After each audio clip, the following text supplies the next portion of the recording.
सुप्रभात प्यारे बच्चों आज मैं आपको विषय हिंदी व्याकरण पाठ 10 अव्यय का अर्थ और अव्यय की परिभाषा समझाऊंगी।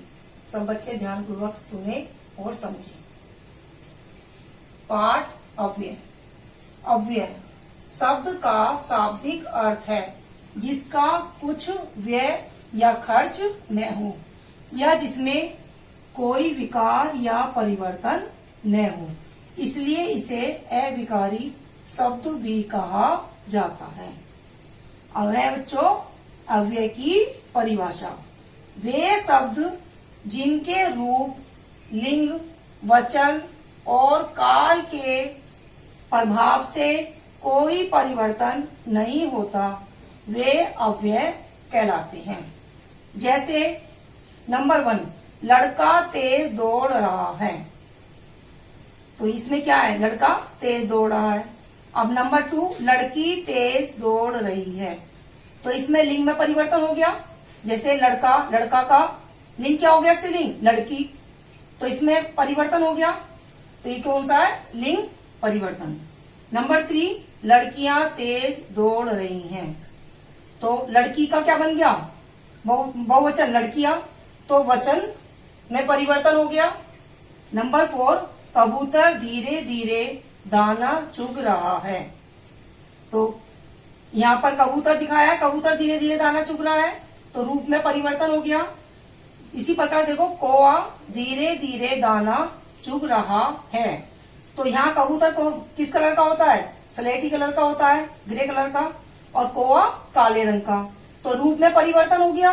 कबूतर हो गया स्लेटी रंग का और कौआ हो गया काला रंग का, तो इसलिए इसमें रूप में परिवर्तन हो गया।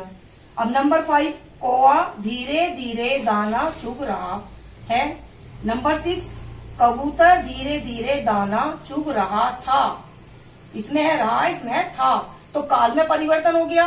तो कबूतर धीरे धीरे दाना चुग रहा था, तो इसमें काल में परिवर्तन हो गया।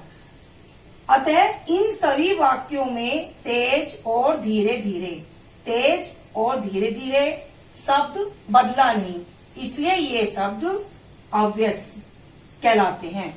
तो आया बच्चों समझ में कि धीरे धीरे शब्द और तेज शब्द ये बदला नहीं।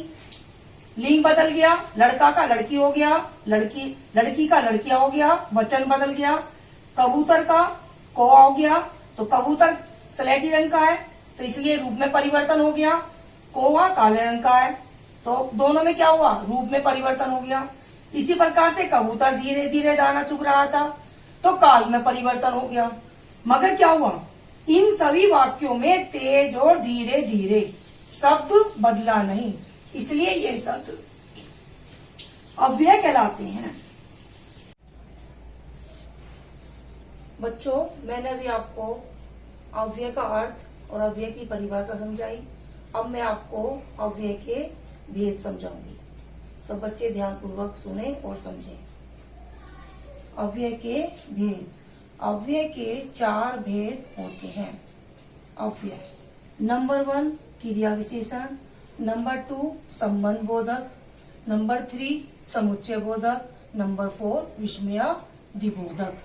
तो वह नंबर 1, क्रिया विशेषण। जो अव्यय शब्द क्रिया की विशेषता बताते हैं, वे क्रिया विशेषण अव्यय कहलाते हैं। जैसे प्रतिदिन, धीरे धीरे, तेज आदि। उदाहरण, वह प्रतिदिन पढ़ता है। तो इन वाक्यों में प्रतिदिन शब्द क्रिया पढ़ता है की विशेषता बता रहे हैं, अतः प्रतिदिन क्रिया विशेषण अव्यय है। अब है नंबर 2, संबंध बोधक।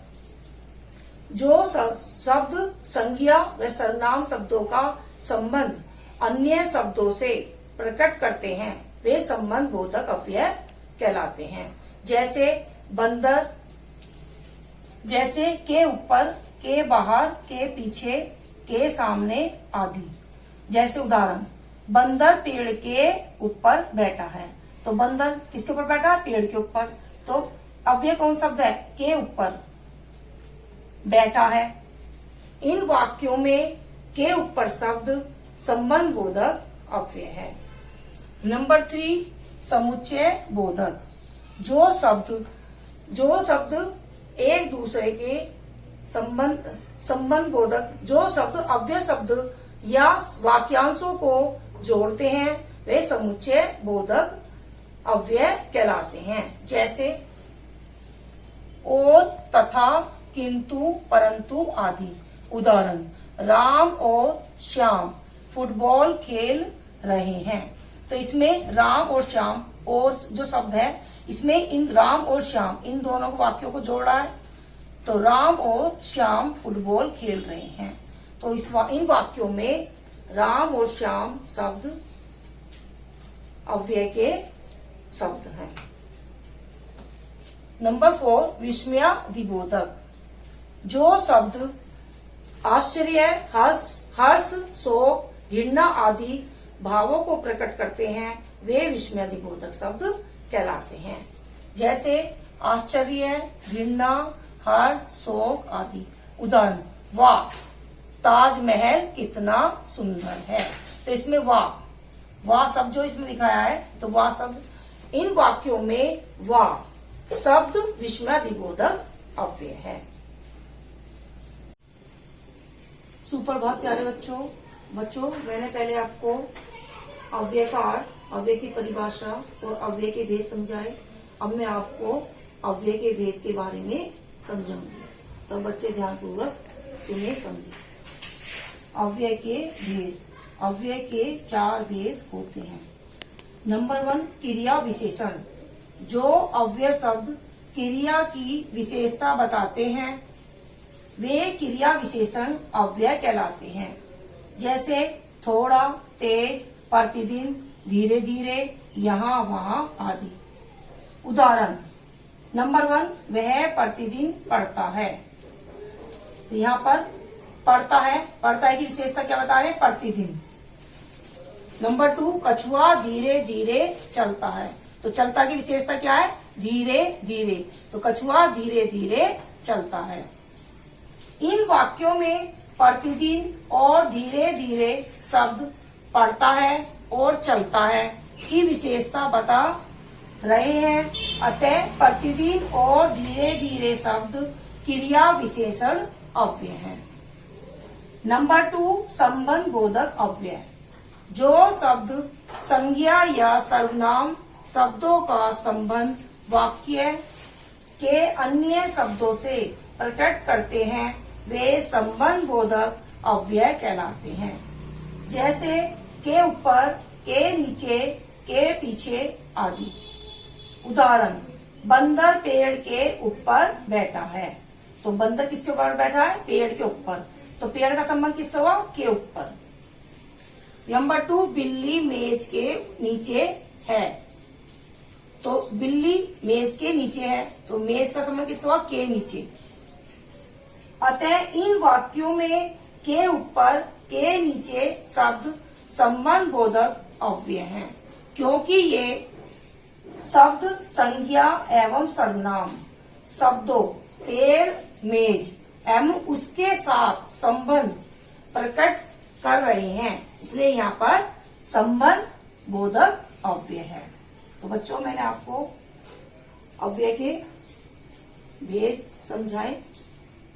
सभी बच्चे इन्हें याद करेंगे। बच्चों, मैंने आपको नंबर 1 क्रिया विशेषण, नंबर 2 संबंध बोधक अव्यय उनके बारे में समझाया। अब मैं आपको नंबर 3 विस्मयादिबोधक अव्यय इनके बारे में समझाऊंगी। जो अव्यय शब्द 2 शब्दों या वाक्यांशों को जोड़ते हैं वे समुच्चय बोधक अव्यय कहलाते हैं। जैसे किंतु, परंतु, तथा, और, इसलिए, क्योंकि आदि। उदाहरण, राम और श्याम फुटबॉल खेल रहे हैं। तो राम और श्याम, तो इन दोनों वाक्यांशों शब्दों को ये जोड़ रहे हैं। तो और क्या है इसमें? संबंध समुच्चय बोधक अव्यय। अतः इन वाक्यों में और शब्द समुच्चय बोधक अव्यय है, क्योंकि ये शब्द परस्पर 2 शब्दों एवं वाक्यांशों को जोड़ रहे हैं, इसलिए ये समुच्चय बोधक अव्यय कहलाता है। नंबर 4, विस्मयादिबोधक अव्यय। जो अव्यय शब्द आश्चर्य, दुख, हर्ष, शोक, घृणा आदि भावों को प्रकट करते हैं, वे विस्मयादिबोधक अव्यय कहलाते हैं। जैसे वाह, ओ, शाबाश आदि। उदाहरण, नंबर 1, वाह, ताजमहल इतना सुंदर है। तो किस चीज को देख के हमारे अंदर से एकदम आश्चर्य होता है, तो क्या निकलता, वाह, ताजमहल इतना सुंदर है। नंबर 2, ओ, दादाजी बहुत बीमार हैं। अगर किसी की बात को सुनकर हमारे मन के भाव निकलते, ओ, दुख प्रकट होता है, ओ, हमारे दादाजी बहुत बीमार हैं। इन वाक्यों में वाह और ओ शब्द विस्मयादिबोधक अव्यय है, क्योंकि ये सब आश्चर्य एवं दुख प्रकट कर रहे हैं, इसलिए यह विस्मयादिबोधक अव्यय कहलाते हैं। तो बच्चों, मैंने आपको अव्यय की शब्द, अव्यय की परिभाषा, अव्यय के भेद और उनके बारे में समझाया। सभी बच्चे इन्हें ध्यानपूर्वक पढ़ें, समझें और याद करें।